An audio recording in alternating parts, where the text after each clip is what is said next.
இல்லை, தூக்கம் இல்லை, ஒரு வெறுமை, எல்லாமே வீண், எல்லாமே வேஸ்ட்டுங்கிற ஒரு உணர்வு ஏற்படுகிறது.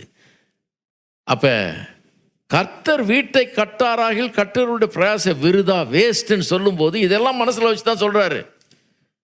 ஏதோ ஒன்று கட்டணும்னு பார்க்குறோம், டெவலப் பண்ணணும்னு பார்க்குறோம், நல்லா கொண்டு வரணும்னு பார்க்குறோம்.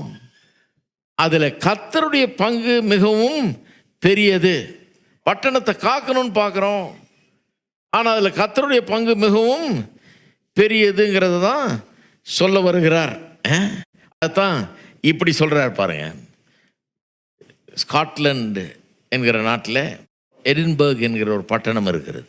எடின்பர்க் என்கிற பட்டணம், இந்த எடின்பர்க் பட்டணம் ரொம்ப பேர் போன பட்டணம். அந்த அவர்களுடைய மாட்டோ என்னன்னா, லாட்டினில் அதை எழுதி வச்சுருக்காங்க.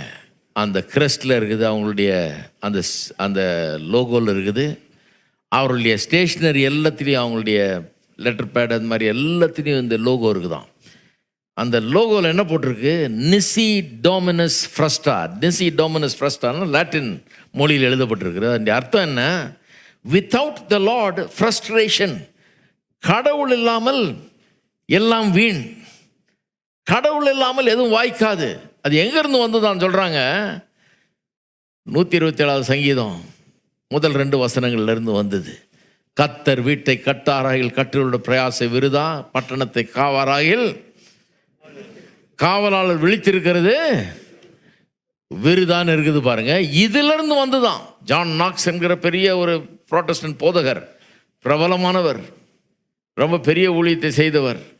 அவர் மூலமாக அந்த நாட்டில் ஒரு பெரிய புரட்சியை ஏற்பட்டு இப்படிலாம் வந்த ஒரு நாடு அது. புரோட்டஸ்டன்ட் போதனைகளுடைய அடிப்படையில் கொண்டு வரப்பட்ட ஒரு தேசம், அது ஸ்தாபிக்கப்பட்ட ஒரு சமுதாயம். அங்கே பைபிள்ல இருந்து எடுத்து போட்டிருக்கிறாங்க. Without the lord frustration. ஃப்ரஸ்ட்ரேஷன்னா எல்லாம் தோங்குறோம், ஒன்றும் வாய்க்க மாட்டேங்குது, செய்கிறோம், கைகூடி வர மாட்டேங்குது, அந்த மாதிரி ஒரு நிலைமை.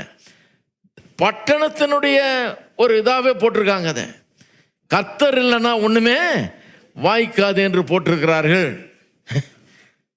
எல்லா வீட்லையும் போடணும்னு நினைக்கிறேன். அது வித்தவுட் த லார்ட் ஃப்ரஸ்ட்ரேஷன். கர்த்தர் இல்லைன்னா ஒன்றும் சரியாக வரவே வராது. கர்த்தர் இருக்கணும். கர்த்தருடைய பங்கு மிக முக்கியம். அப்போ இந்த சங்கீதத்தினுடைய முழு இதே என்னன்னா, கர்த்தருடைய ஆசீர்வாதம் வாழ்க்கையில் எவ்வளோ முக்கிய ஒரு பங்கை வகிக்கிறது. நாம் பட்டணத்தை கட்டினாலும் சரி, வீட்டை கட்டினாலும் சரி, ஒரு சபையை கட்டினாலும் சரி, ஒரு பிஸ்னஸை கட்டினாலும் சரி, எதை கட்டினாலும் சரி, கர்த்தர் இல்லாமல் அது வெற்றி பெற